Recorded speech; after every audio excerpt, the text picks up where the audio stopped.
Today on the Geekazine review, I am comparing the Motorola Droid Maxx versus the Moto-X. Who will win? Who will get to go home crying? Next. Hey everybody, Jeffrey Powers here, and welcome to the Geekazine review, where we review a whole bunch of stuff from phones to ENIAC computers, that is if they were still around and we had them to review, and a whole bunch more. Would you like to be part of the Geekazine review? All you have to do is email me over at geekazine@gmail.com, or you can Twitter me over at Geekazine. Just think magazine, put in a geek, and there you go from there. Today I am checking out two Android phones that the folks at Verizon Mobile allowed me to test out. I have spent some time on these devices, and I can talk you through which ones you might want to get as your next phone. So let's get started.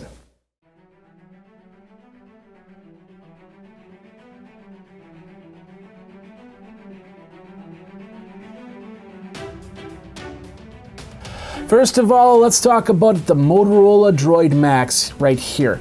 Not sure if why there's two X's in Max at the end. Maybe it's kind of like FXX or something like that, except maybe with phones.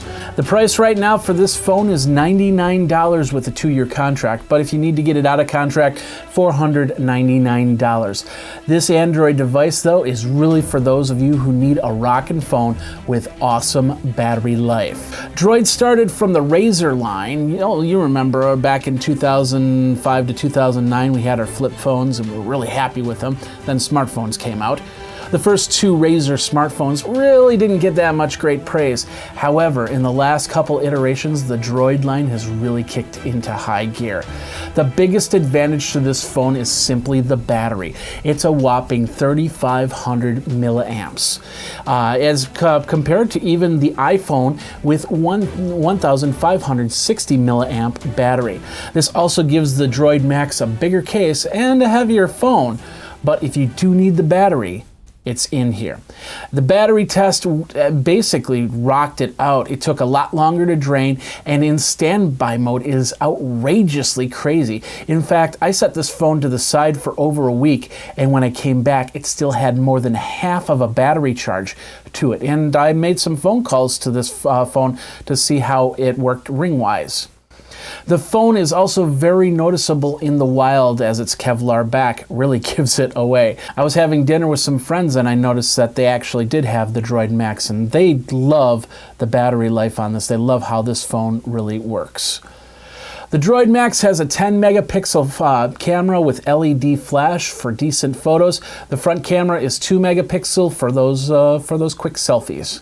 Inside the phone is a Snapdragon S4 Pro chip, quad-core Adreno 320 GPU clocking at 400 megahertz with 2 additional cores for language and contextual processing.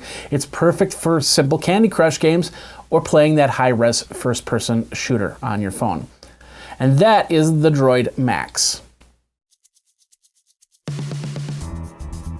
Let's compare it now to the Motorola Moto-X, a lot cheaper phone you can also get on the Verizon network. Basically, it's free with contract, or $399 if you have to go out of contract to purchase it. The Moto-X is smaller and lighter, and its specs are not as great as the Maxx.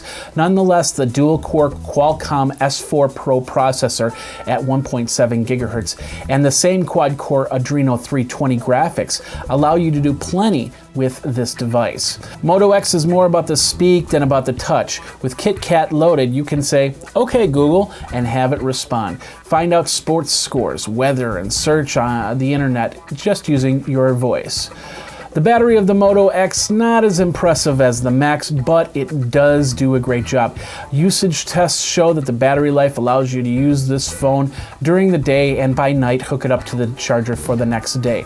Standby is comparable to most other phones with Motorola's Soft Pulse notification system, which is saving battery life on this device.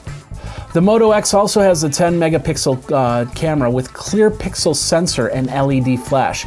It means it can grab better low light pictures keeping in mind that those Saturday night nightclub photos will probably be still a little bit grainy. It is a camera phone. When I was in Vegas last month, I used the Moto-X as a hotspot. This is where I was really impressed on how it kept my other devices connected when I didn't have another internet source. I was able to keep the signal going from on the other devices while this device was sitting on a counter a lot farther away. I had it mostly in my pocket though, as I was traveling through Vegas. I didn't see any slowdown from the Verizon service, and it definitely trumped the slow internet connection within the hotel room. So here you go, power versus size. Both of these are great Android devices running the latest KitKat version. So which one do you prefer? A little bit heavier with a little more battery life, a little bit less battery life, and a little bit smaller? Both of these phones are great, and I'd have them in my pocket if I needed to get another Android phone in a heartbeat. What would you like me to review? Are you a company that has a product that wants me to review it? Let me know. Twitter me over at Geekazine or geekazine@gmail.com. We'll be back next week with more reviews, and check it all out over at youtube.com/Geekazine or geekazine.com. Just think magazine, put in a geek. My name is Jeffrey Powers. Thanks a lot for watching, and until next time, geek out.